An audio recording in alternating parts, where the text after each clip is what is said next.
No, read as much as you like. Okay, maybe one fewer at least, but that was great. Thanks so much to you and to Jamie and 1111. It's really a beautiful space and an honor to be here. So I wanted to begin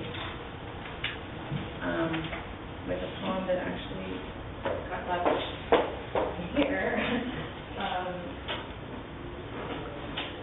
Excuse me. Or not. Okay. I was going to begin with a humorous poem, but it was left in the car. So, and I was going to tell you that I wish I could write humorous poems well and often, but I rarely do. So I guess appropriate then, I'll read fewer poems, and I'll read this first one, which is in issue 17. Really thrilled that you were interested in this poem.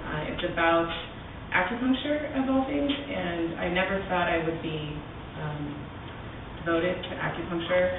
It sounded scary and strange to me years ago, but I went through this space where I had insomnia and some other anxiety-related issues going on that were unusual for me, and I just felt like the Western medicine could only make things worse. So I ended up trying the acupuncture, and it really changed my life. So this poem came out of that experience. Inside the construction, alternative medicine. She says healing begins at the wrists. Yours beat too fast. Small bells tinker and flood the periphery to glowing.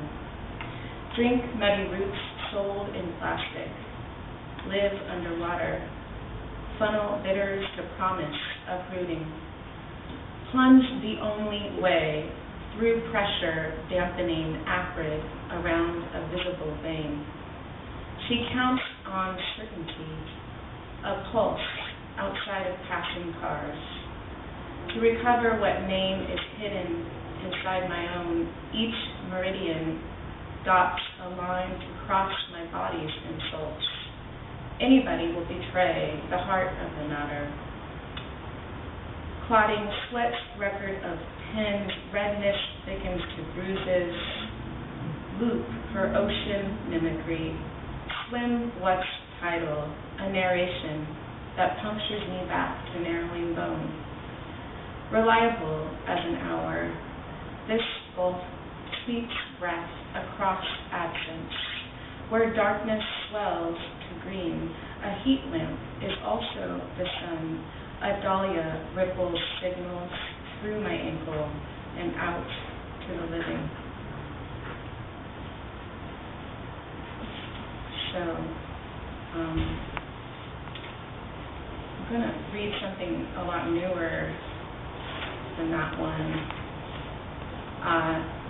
So this poem was inspired by a hypothetical flea infestation that a particular family experienced in Oakland that lived on Harrison Street. No idea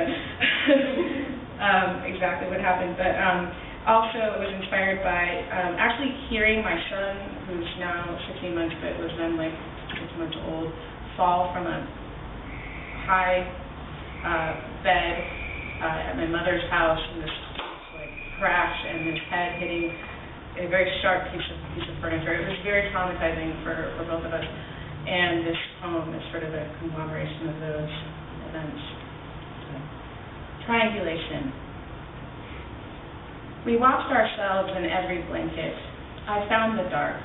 Visit.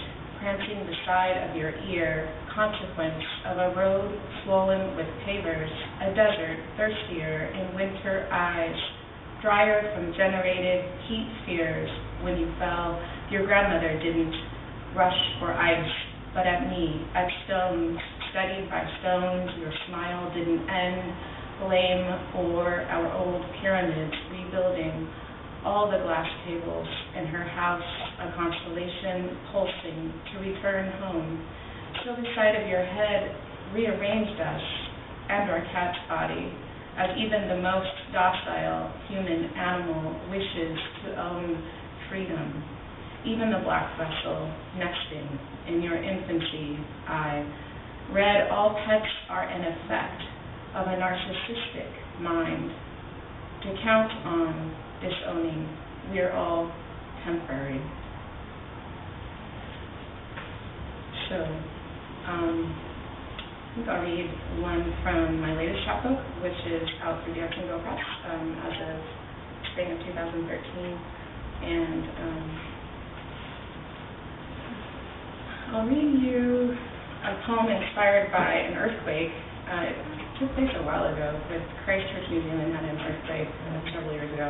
And my husband is a structural engineer, so he often ends up at the site of these natural disasters that just happened, and sometimes sends me these weird emails with images that he's seen in them. And so this poem in its first draft was inspired by some of those images I read in one of those emails. And this is called Reconstruction, Christchurch, New Zealand. We go inside to look for damage in cracked shear walls, buckled high beams, without much light. We wander, lanes visibly leaning and partially collapsed. The Grand Chancellor precariously studied by neighborhood buildings. We perform emergency reassessments, particularly for movement must be guided by what is heaviest.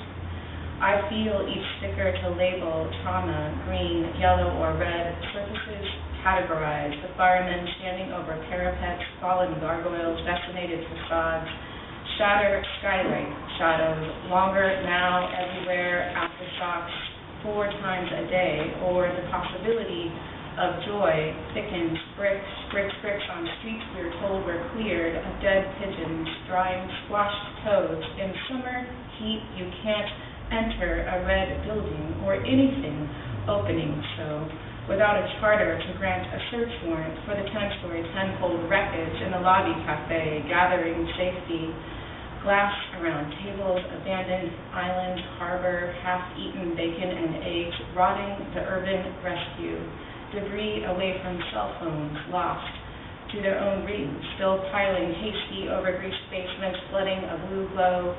Muddy water floats through the unsold TV sets from the 70s storage unit. We count how many seismologists it takes to fail what substantially broken and free of severe injury can really mean, to measure the number of cracked wine glass claws, green bottle rims searing our demand for a lifeline, water and power systems wired into sewer nests of black sludge and CPR dummies where our hour can't collapse, or at least not everyone will ever get out alive. Okay, and I have some more. So this is also a bit newer, not newer than that. And I wrote it in the postpartum period after giving birth to my son, which actually for me was pretty positive. I think it's got this, if you hear postpartum, you think like depression, right? Or at least I have in my past always connected those two words. But for me it was positive. But I think for any parent, if you are one or know one who is dealing with an infant or a newborn, the time is just completely bizarre. It doesn't really exist in the same way anymore because day is night and night is day, and you can't really plan much, and you're sort of forced to live in the moment, which actually isn't necessarily a bad thing. So this poem is kind of coming out of thinking about those illusions.